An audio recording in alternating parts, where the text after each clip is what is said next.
Welcome back to the channel. So today I want to share what it's like to be an entrepreneur and specifically kind of focus on the season of eating shit, right? So with entrepreneurship, there's a lot of highs, a lot of lows. What goes up must go down. So I would say my real estate investing career from 2017 all the way up to probably 2022 has all been ups, right? I never, lost on a deal.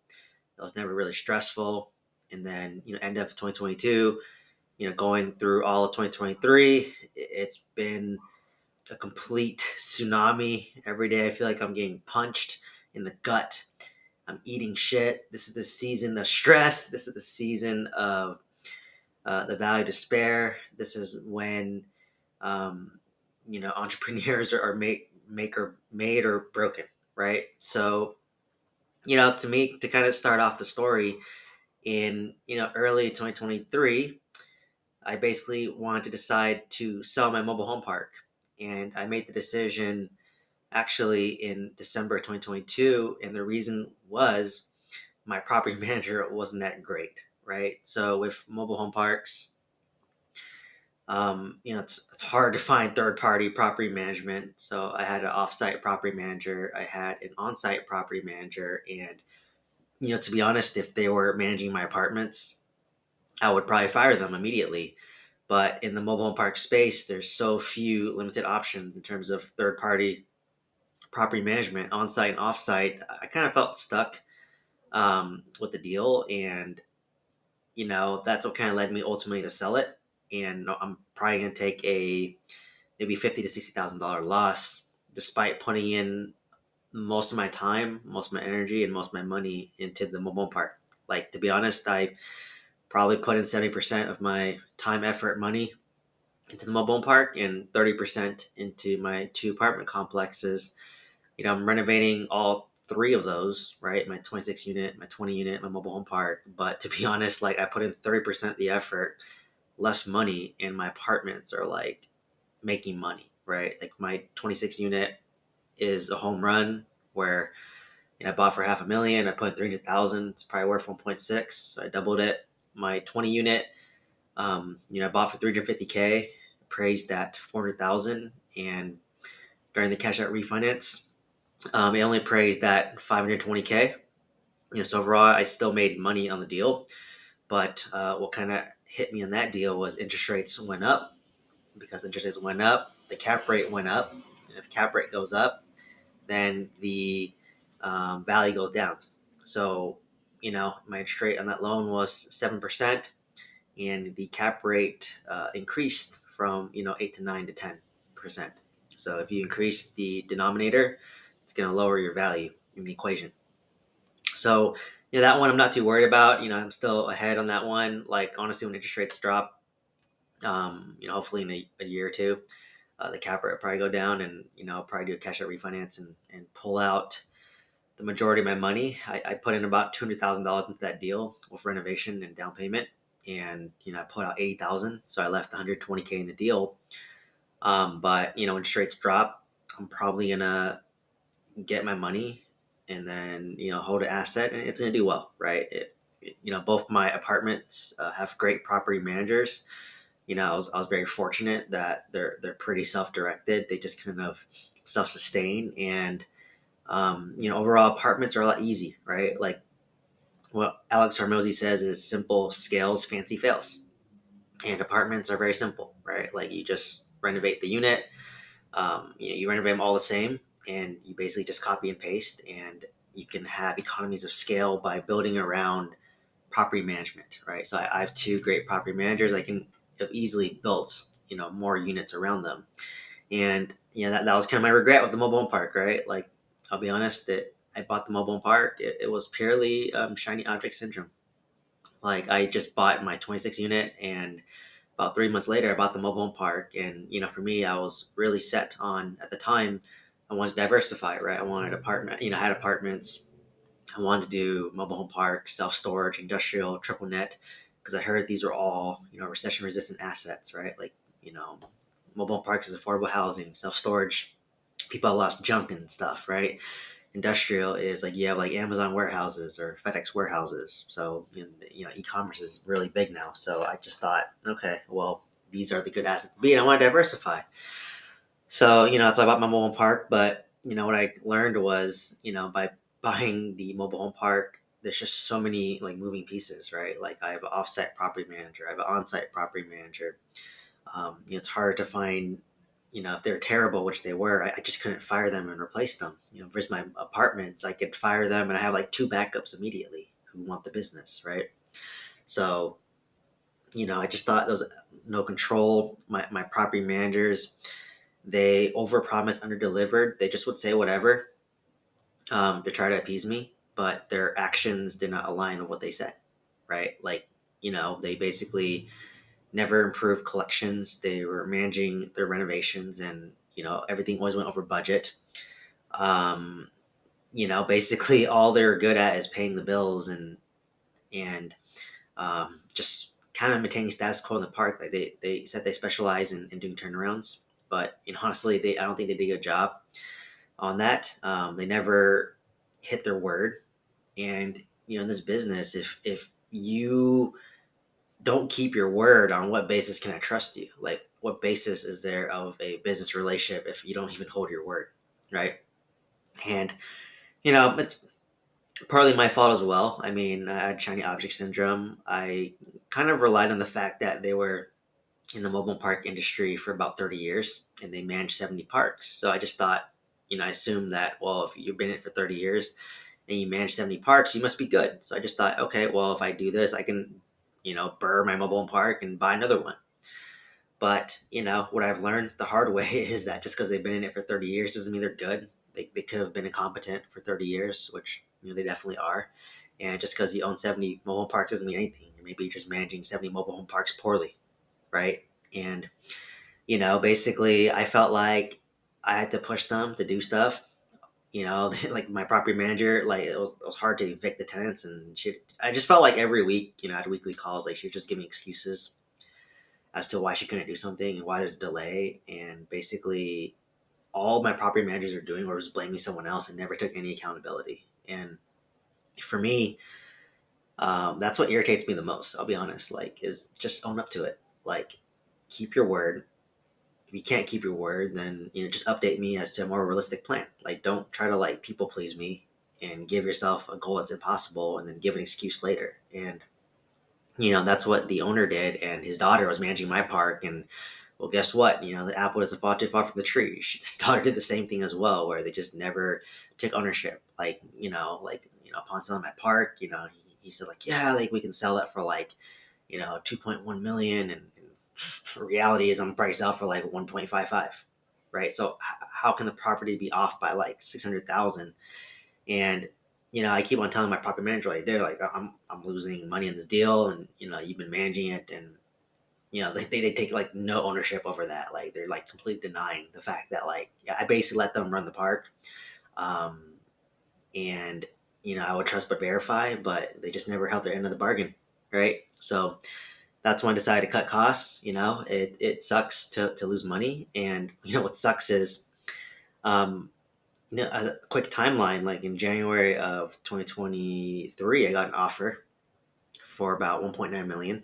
So I thought I was gonna make some money on the deal, right? And then, basically we're supposed to close in March, and then they did the 30 days due diligence, 30 days to close, and come March, no communication the day of closing. So I was like, all right, they asked for an extension, then another extension, then another extension. It's extended all the way into June, and the buyer was like not very transparent, not very communicative, just like was like ghost, right? Like literally, after extending it multiple times, on the day of closing, I mailed all my documents to title, and then the buyer just disappeared.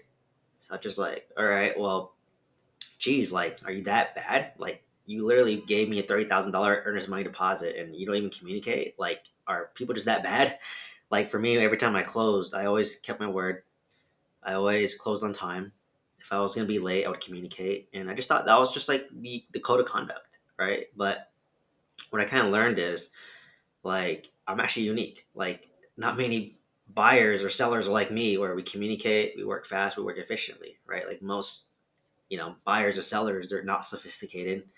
They don't know how to run things smoothly, and there's just a bunch of delays, right? So like now that I know that, I basically know that I'm a great buyer and I need to leverage that moving forward, right? Like, I actually close, I keep my word, and they know I can finish. Versus most people, they're just flaky. They don't hold their word. They just say whatever and don't follow through. So just knowing that, then I know, okay, that's my unfair advantage now.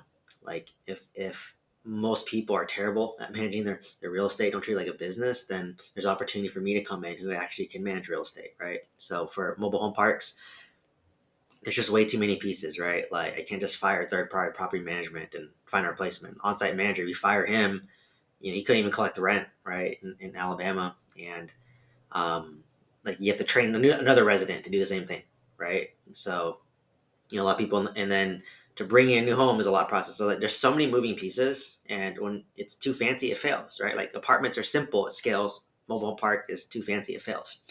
And what I regret it is because at the same time I was looking at mobile home park, there was a 50 unit um, Section 8 housing that got guaranteed $33,000 a month. And I actually turned down that deal to buy the mobile home park because I want to diversify. And the mobile home park was a lower price point. But, looking back, if I bought that 50 unit, it's actually close by my 20 unit. So I would have 70 units in the same town and the same property management company doing both. So it's economies of scale. I would have gotten $33,000 guaranteed. And there's a peace of mind to that, right? When you're Section 8, it's auto deposited to your account, so you have to worry about collections, minus that 10 to 20% that maybe that the tenant owns. But there's some tenants where the government pays 100%, right? So I could just bought that, and I'd be in a lot better financial position than I am today, right? Like don't get me wrong, I'm doing pretty well, like asset wise. But it just would have been nice to have that property, and I would have scaled and be at 100 units and be doing better versus now, like basically selling my mobile home park to a new buyer. I'm basically selling at a loss. I have to do a seller carry second on this, and my equity is kind of trapped there for like I'm holding a note for 3 years, so I'm basically kind of stuck. I'm getting some income from it, but the main point was just to stop bleeding. So like throughout this whole process, it was just so stressful, right? Like I remember from like March to June, like I was like depressed. My energy was low. I was feeling all the stress in my body. I'd feel it in my neck, then my chest, my stomach.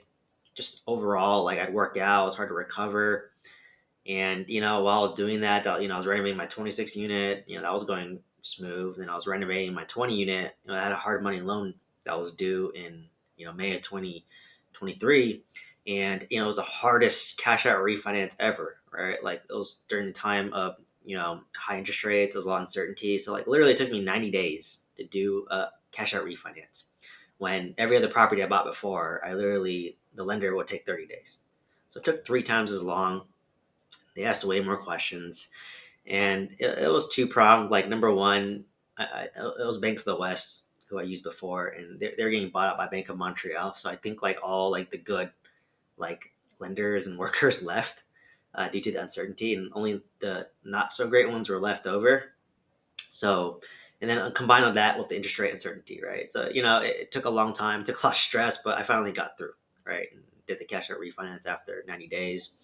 Um, hopefully I'm gonna sell my mobile park and just be done with it, right? Like for me, I learned that it's not worth it to go to another asset class, another state, when it's just so easy for me to buy an apartment in Oklahoma, and I have a team there. I know the market, and it's just not that much more work if I were to honestly own 50 units there versus 100 or even 200, right? Like it's just the same amount of work. I talked to the same property manager, so you know, despite the hardship, it gave me a lot of clarity, right? So, mobile park or shiny object syndrome, and my experience of a shitty property manager who never keeps their word, and it's just the mobile park industry, right? Like it's just very crooked, and the way they do business is very not professional. So it's just not my cup of tea, right? Like mobile park is not my cup of tea. Like maybe I would invest with a syndicator. But I get why syndicators are vertically integrated, because there's no good third party property management. There's no good renovation crew. So you need everything in house, right? So everything's under your control. So you just need so much of a team. And I'm just like, it's not worth the squeeze, right? Like I can make a decent return off apartments. And apartments have better tenant base than mobile home parks, so it's just easier for the property manager to deal with. And then the property managers are at a high level compared to mobile home parks. Like, my property manager, like most of them, like, didn't even graduate high school, right? Like no college degree, so they're not the smartest people. And it takes a while for them to like process things, right? So yeah, that's a bummer. I thought that was my golden goose, but you swing, you miss, and I think I learned a lot of valuable life lessons from this at the age of 33. And it's a setback, but overall in real estate, I made a lot of money. I've done very well, and it's just a lesson, right? You can't win everything. And then my other object thing that cost me money was I did an e-commerce store through Amazon drop shipping or Walmart drop shipping, through a really popular financial YouTuber. And honestly, that thing was a complete shit show, right? Like I was losing money every month, and eventually I just cut ties. I'm like, you know what, this is taking too much mental energy. I just closed down the store and basically lost like $30,000. And basically there's no quick money, right? There's no such thing as like really quick money. Despite what people sell you, right? Like you see it all over YouTube, all these gurus. There's no quick money, right? So I shut that. And another one was I was trying to open up an independent pharmacy, and I lost money on that as well, 30,000. And what I didn't like about that is it just wasn't very scalable, right? Like like brick and mortar, it's hard to scale, and giving people drugs is hard to scale versus like something online, like coaching, mentorship, social media. It's highly leveraged, low overhead cost, and highly scalable. So basically, I lost about $120,000 in the span of a year, through all my shiny object syndrome and my bad investments. And it just gave me a lot of clarity as to what I'm moving forward. I'm just going to buy single family homes in California, which I own. I'm going to buy new builds in Huntsville, Alabama, which I own one, and then I'm buy apartments in Oklahoma, right? So it's a setback, but the key is to fail forward, right? So learn and don't make the same mistake again. So unfortunately, I have a sour taste left in my mouth from a mobile home park, and it's okay, right? I can make a lot of wealth just through apartments alone. And like I said, if I'm kicking myself. Like I wish I bought that 50 unit Section 8, because there's a certain peace of mind of getting guaranteed income every month. Like in the mobile home park, it was so hard to collect the rents and evict the tenants, especially during COVID. And you had to like get like a lawyer to do the eviction, and they took forever. In the South, things move slow, right? And then the tenants will say, "Oh, I have COVID, so I can't go to the court date and get all this work." And I'm like, it cost $800 to evict somebody who's paying me $200 in lot rent, right? So, versus in Oklahoma, like 15 days and you're out. So it just makes so much more sense, on that end. And then, another lesson that I learned was, I scaled too rapidly, right? Like I was doing 3 value add deals simultaneously, and keeping my work full time still, right? Like if you look at my day, literally from 6 a.m. to 6 p.m., that's me getting ready for work, driving to work, and going to work and coming back, right? So I have like a 2 hour commute total. And then, I work for 8 hours and I get ready. So from 6 a.m. to 6 p.m., pretty much I'm at work. I sleep 8 hours a day. So that's 20 hours. I have 4 hours of free time, right? That 4 hours of free time, maybe 2 hours might be like spending time with my girlfriend, eating dinner, relaxing, showering, getting ready for bed. And then the other 2 hours might be dedicated to creating content or managing my business, right? So I'm a very busy person. It's a lot of sacrifice. I had to sacrifice a social life a little bit, sacrifice a lot of fun. I used to be very happy-go-lucky, and I kind of lost that a little bit, due to all the stress. And it's just not easy, but just know that it's a season of life, right? Like the season of sacrifice is gonna lay my financial foundation. Like, even though I lost on my mobile home park, eventually when I sell it, I'll stop bleeding money, and I'm actually gonna get paid $2,000 a month, by carrying a note. But on top of that, I have 42 out of 46 of my apartment units all renovated and rented out, and that's gonna be grossing around 26K, and my expense is probably gonna be around 16K. So I should be netting $10,000 a month, and I was able to build that in 2 years while working full time, while doing 3 value add projects, right? So to me, even though I'm losing money in the mobile home park, If I'm making $10,000 a month, I'll make back that money in about half a year with my apartments, right? So that's what I said, like you just live and learn, and everyone has their battle scars, right? You can't win them all. Like this was the first time I lost, right? And even then, like real estate increased my net worth by at least 4 million, and despite losing 120,000 on bad investments, right? So it's just the cost to do business and the risk that you take. So, on the bright side, when you're eating shit and getting punched left and right, and you feel terrible, like this is the opportunity to like really take a step back and self-reflect and learn, right? Like this is when your brain is in, hyper learning mode. This is when you get a lot of clarity, and this is when you kind of know what you like or don't like, right? Like for me, I basically learned that, um, it's not worth it to go in a different asset class. It's not worth it to invest in a different state when I already have a system and a team in Oklahoma, Alabama, California. Like, why would I deviate from that? Like, I already have a system there. It's easier for me to add on to that system versus like starting brand new somewhere else, right? It's just like starting at level zero or ground zero in Tennessee when I'm already at like level 20 in Oklahoma. So why would you do that to yourself, right? Like, I already have a system in Oklahoma. I have property management, general contractor. I know the rents. I know the areas. I have trusted boots on the ground. Like, why would I not scale there, right? Like, so this is the key of like having mentors who can give you this guidance. And that's why I'm sharing my journey, to be honest. Like, I just don't want people, it sounds cool to say like I own multiple asset classes, but, it's for in terms of lifestyle and, I invest for lifestyle, it's not worth it. So, I realized that like one of the things I want to do is, continue to buy residential real estate, apartments, single family homes, like whatever, because people always need a place to live, right? And then, slowly put in the effort to build up my social media, my YouTube channel, my personal brand, my coaching, my mentorship. Because I love teaching people. Like it's so organic for me. It's very natural. Like I can do it for hours. And I've always done it my entire life and never had an outlet to do it until I realized YouTube was the outlet or social media was the outlet. And I remember I used to like teach people things and they'd find me annoying. I'm just like, great. Now I have this like free platform. It's crazy. Social media is free. Like it cost me $0 like to film, right? Like it cost me no money. I can do this at any time and it's compounding and it scales because like this content's out there. People can watch content I made a year ago.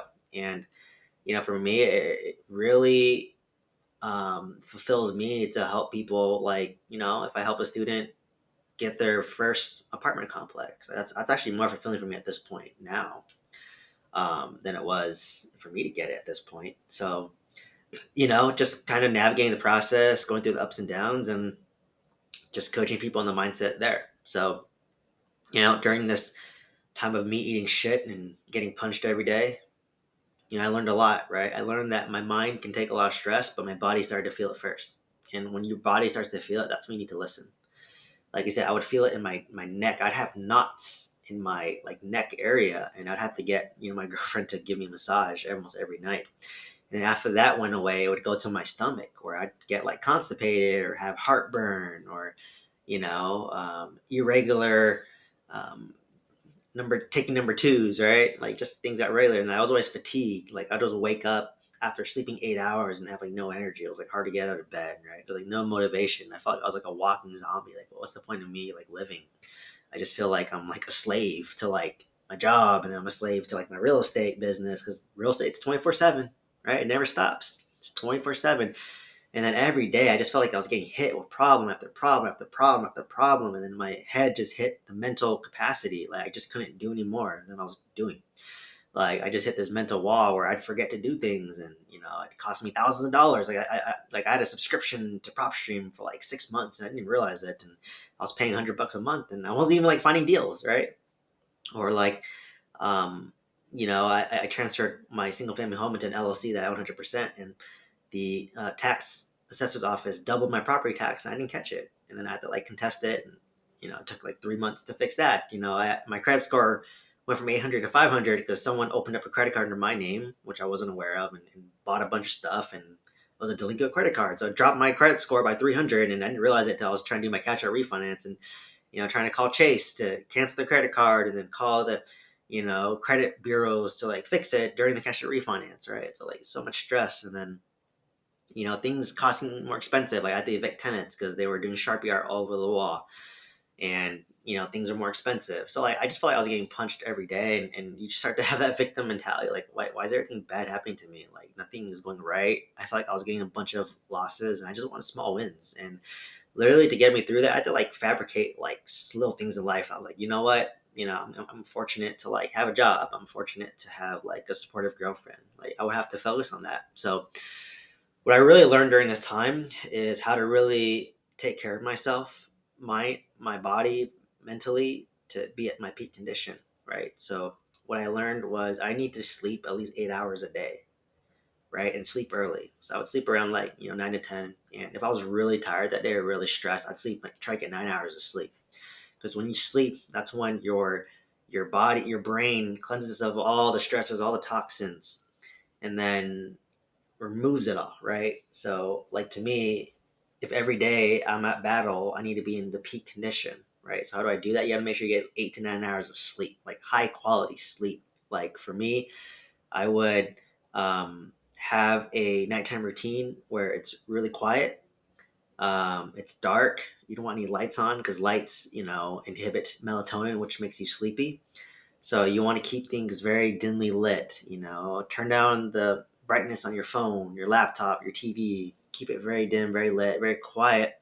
And then about 30 minutes before bed, you want to like, not touch your phone anymore. So I'll put it in do not disturb mode, put it somewhere far that I don't touch. And then, shower, relax, give myself a massage and then, go to sleep, right?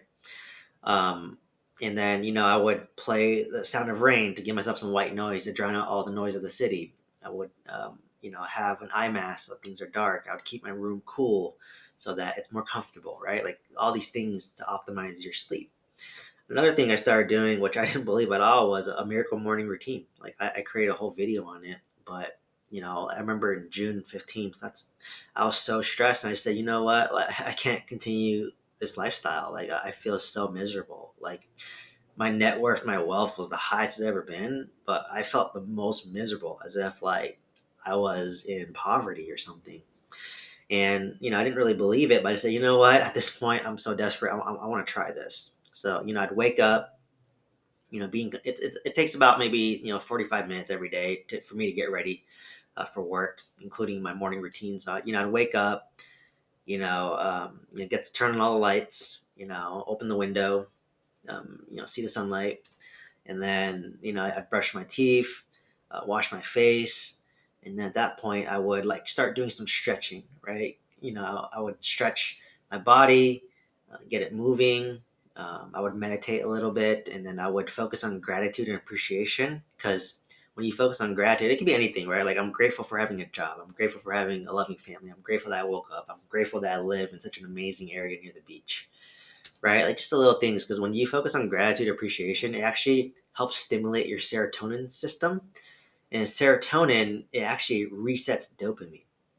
And dopamine is kind of what you need for motivation, right? So when you're an entrepreneur and you're getting punched left and right, it's hard to stay motivated, right? Like I'll be honest, it's so hard. I'm like, why am I doing this to myself?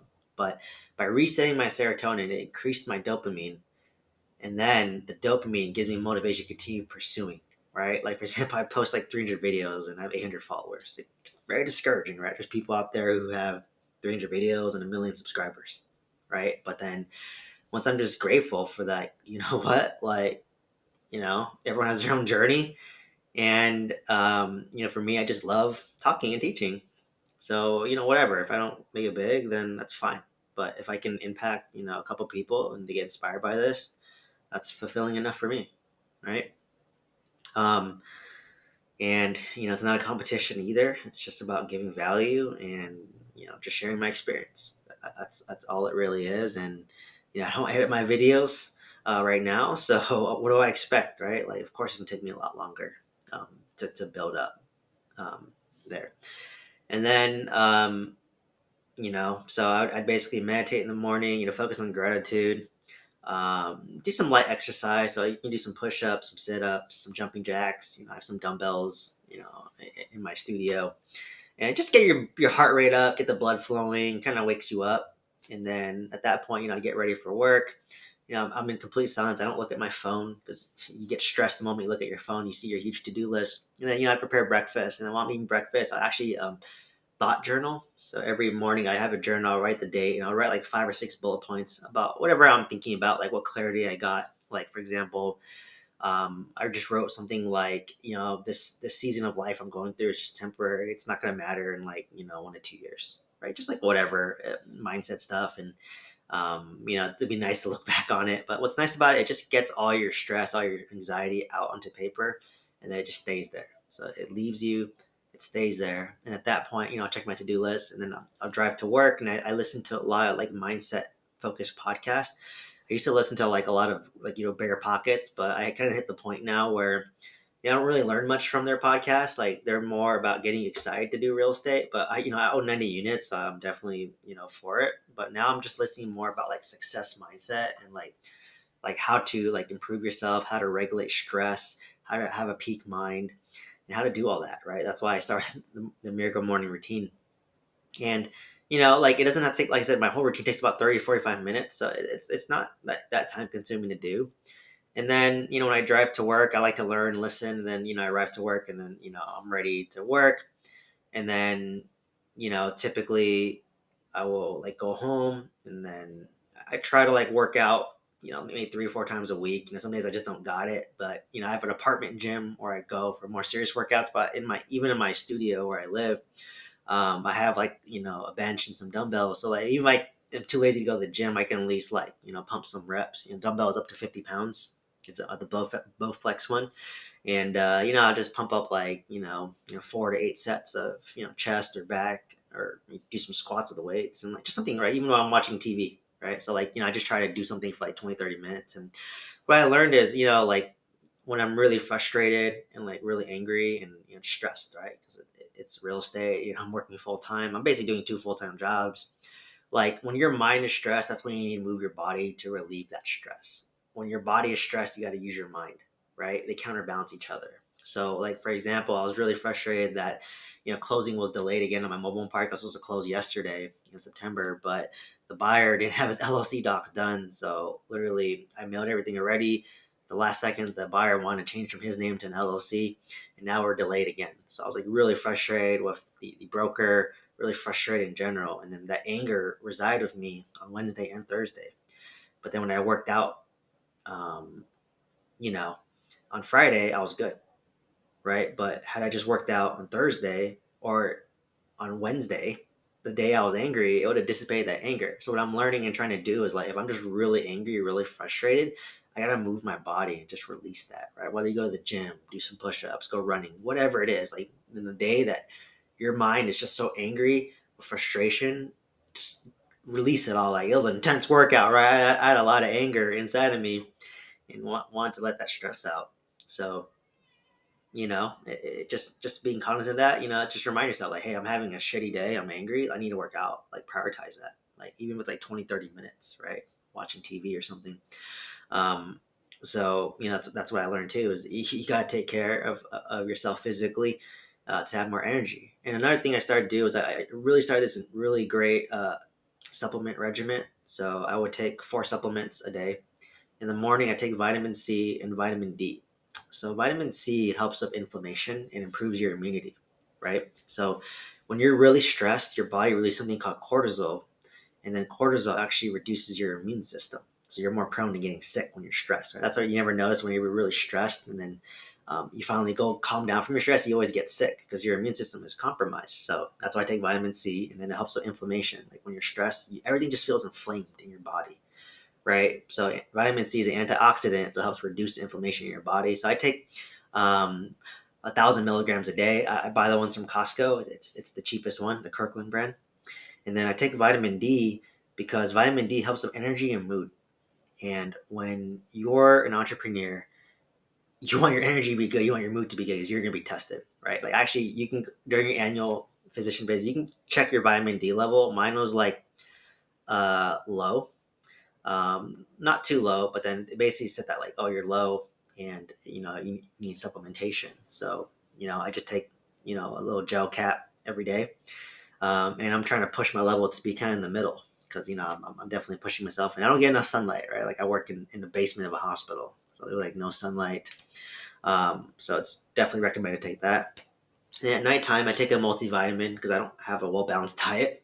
So there's always things that I'm missing. So I feel like I want my body, my brain to give it everything it needs to function at a high level. So I think multivitamin is great. Like once again, I buy that one from Costco. And the last one is I take a magnesium oxide, I think 200 milligram tablet. And what's nice about magnesium is it does multiple things. Number one, I take it for dinner time because it actually triggers something called the parasympathetic nervous system, which is the rest and digest system. So it helps you relax, right? And as a business owner, as an entrepreneur, your brain is always running and racing, and that is what causes insomnia. So what I do is after dinner, I'll take a magnesium, and it helps me relax my brain. It relaxes my muscles because I work out, and it gives me better sleep, right? It improves my quality of sleep and helps me relax, right? And then also too, it helps you. It's kind of a laxative a little bit too, so it can help you, take a number two if that's your struggle and your stress. So like for me, that really helped optimize my routine. Because I was wondering in the hospital, like all the sick patients, we always gave them magnesium, you know, in the IV form, but I was like, huh, that's because their body's stressed and they just need that to relax and recover. So I was like, okay, it makes sense, right? So I take those four supplements and I've noticed a huge difference. Like I'm more relaxed, my body's more relaxed, my mind's more relaxed, and I'm able to sleep better. And another thing I did too is I had to cut out alcohol, right? Like alcohol just made me very groggy, slow, lethargic. So I had to cut that out. I had to cut a lot of fast food. Like, like McDonald's makes me so lethargic now. Taco Bell, I used to love it. I can't eat anymore. And then something my girlfriend helped me do was like eat cleaner, right? Like I don't overeat anymore because if I overeat, I'm in a food coma. I can't function. I'd rather just eat until I'm like satiated, then I stop, I have more energy and eat more frequently. And then, I had a more balanced diet, right? My diet's usually protein and carbs. That's it. But she got me to eat more vegetables, more fruits. And it definitely helped me energy wise, right? And then, she helped me drink more water. So, I wake up every morning, I drink 2 glasses of water to rehydrate myself because you're dehydrated when you sleep. So, all these things really help me optimize myself. And, I'm just more aware of like how my body is. Like if my mind is tired, like I'm not going to push myself hard that day. If I need to sleep early, I need to work out. So it just became a lot more cognizant of it. And, like maybe this is the price I had to pay, $120,000 of losing money to learn these realizations that I'm going to take with me for the rest of my life, right? Like I'm 33. If I invest in real estate for another 40 years, there's no way I can lose, right? Just slowly buying apartments. Like imagine every 3 years I buy like a 50 unit apartment complex. Like each of my single family homes I own has $500,000 of equity. I can use that to buy, um, roughly a $2 million apartment complex, which that's close to like a 50. It's like a 30 to 50 unit, right? And then I buy that every 3 years and just buy one at a time, right? Buy one apartment complex, renovate it, stabilize it. Once it's done, buy another one every 3 years. Like I'm not gonna do three at the same time again, like what I'm doing. Just buy one, stabilize it. Once it's done, buy another one, stabilize it. Once it's done, buy another one, stabilize it, right? And then at that point, like if you accumulate, 30 to 50 units every 3 years in a year, it's like 10 units. And now you have like imagine 5 apartment complexes, and every 3 years you're doing cash out refinance. You put all the money, you buy more or bigger deals. So what I realized, like I don't need to like syndicate to own a lot of real estate. I just can do what I'm doing, go at the pace I'm going, and I'm fine, right? There's nothing wrong with like what I'm doing.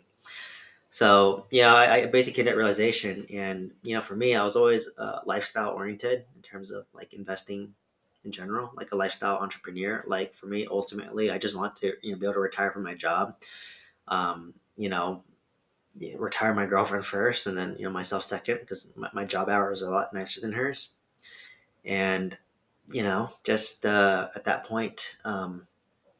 I have the option to leave my job too, but why I like working is because I want to give you guys motivation that like, hey, I own 90 units.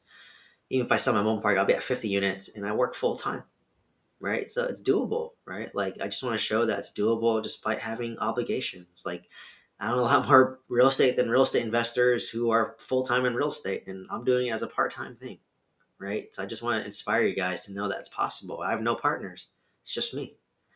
And that's why I want to teach you, right? Like a lot of my students, they just want to do what I'm doing. They don't want partners. They just want to own real estate themselves, and slowly scale. And I can help you do that because I've done it, right? I'm just showing you what I've done. So overall, hopefully you gain some value from this. Like, definitely bringing up a lot of PTSD for me, in talking about this. But I feel like people need to hear what it's really like to own real estate and to be an entrepreneur, because it's over glorified a little bit on social media. But for me, I'm going through it, and when I get over this hump, like, keep in mind, most of these real estate YouTubers, they've been doing real estate for 15 years. I'm only on year 6. And by year 15, I'd probably be like done and doing so well from real estate, right? And went through all the hard part. And after that, like imagine if I had made like $20,000 a month from my current real estate portfolio, which I could soon. And then any other real estate I buy, it's just house money at that point. Like, your lifestyle won't necessarily improve when you go from 20K to 30K to 40K a month, right? Like, I'll be honest, like, your lifestyle won't necessarily improve. I mean, you can probably get whatever you want, go on whatever vacations you want. I mean, within reason, right? If you still live humbly, like, you can get a nice house that you're living in. Like, like the whole point is lifestyle, for me. And it's always been that way. So, um, just really see your why. Like, I don't really care to build, a huge amount of wealth. Like, obviously my future kids are gonna get way more than me because I'm gonna inherit from my dad, and then my kids inherit whatever my dad gave me and whatever I give them, right? So it's gonna be way more than what I had, and that's good enough, right? So why kind of overstress yourself? And like I said, there's a diminishing point of return. So once I have that lifestyle, of course I'm gonna buy real estate, but for me, I might deleverage a bit. Like, a lot of the gurus say you want to scale, scale, scale, leverage and scale. But yeah, when you want to scale, you need to leverage. But eventually you hit a point where you have to kind of deleverage and take some chips off the table. Like, if you hear a lot of these millionaires, they're like leverage, leverage, leverage. But billionaires like Dave Ramsey, they're like no debt. Like, Dave Ramsey owns $500 million worth of real estate without a loan. And I think what happened to him was he got wiped out in 2008. So he had so much PTSD that he just said, you know what? I can't lose if I have no debt, because no bank can take my property from me. And whether it's good times, bad times, it's paid off. Nothing's going to take you down, right? And, he's smart. He owns a media business, course business, coaching. Like, I'm trying to be the Asian Dave Ramsey, right? Um, and eventually he took all that money, which is highly leveraged, high profit margin, and used it to buy real estate cash. And real estate, he owned cash flows. Obviously, there's no loan, and he used that to accumulate another down payment. And he buy another one, and he's been doing that for his whole life, right? So that's where the compounding happens. So that's what's keeping me going, is like my social media, my personal brand, my coursing, coaching, what will compound over time. I'm still young. My real estate will compound over time. And yeah, it's okay to like have deleverage and risk. Like, for me, like, you only lose in real estate when you're forced to sell at a loss because you are too leveraged, when you have no emergency fund or no reserves. Like, for me, I didn't like that I blew through my emergency fund or my reserves, and then I have to dip into my line of credit, which is my emergency fund. Like, I don't like, I'm stressed. Like, I've never been financially stressed in my entire life, but the moment I dipped into my line of credit, I'm now financially stressed. So for me, I realized I don't like leverage that much. Like, yeah, it's good temporarily, but for me, I want to have at least $200,000 in my bank. So if I need to replace the roof for 50,000 because of a hailstorm that hit Oklahoma, I'm not stressed. If I have $50,000 and I have a $50,000 expense and I wipe my reserve, now I'm stressed. So, for me, that's how I like to operate my real estate. And you might not scale as fast, but like I said, like, how much wealth do you need, right? Like, I don't, I'll probably get to around 50 million by the time I'm old. At my current pace. But even then, like, I don't need that much either. Probably even like 20 million is enough. Like, you own a house, primary residence, free and clear, and hopefully I sell this mobile park in end of September, and in October, November, December. I'm gonna give myself a break, reset myself, and get ready for 2024. Like, how do I want to pivot? What do I want to do? What moves I want to make? Right? Do I want to probably want to buy a primary residence for myself, and maybe house hack it, live in there with my girlfriend, and then build out like a nice like little YouTube studio, instead of me sitting on the sofa here. Um, so, it's fine. Like, I bought a lot of real estate, 50 units in 6 years is a lot. And even if I said 50 units in 10 years, it's still a lot. So, there's a season for growth, there's a season for stability, and then I'll eventually be back in the season of wanting to scale again, right? Like if my mobile home park, when I get my money back from the mobile home park after the note's paid off, like I'll have like $450,000, and I can go buy another apartment complex and use my proven model, use my proven system to scale. So I think during my down period, I can definitely focus a lot more towards social media coaching courses and be fully present because like my real estate stabilize and need to take a break from it. So yeah, it's a lot that I learned, and hopefully you stuck through this whole video and learned a few nuggets. And this is what everyone's gonna go through, right? Like what I'm experiencing is nothing new, and you're gonna experience it once you get to around where I'm doing. So hopefully you found value in this one. Please subscribe, share this with a video who needs it. And if you're interested in joining my mentorship, my course, just check out the bio down below. There's a link. Check it out. There's monthly payment options for those to make it a little easier. So once again, hope to see you in the next one. Peace.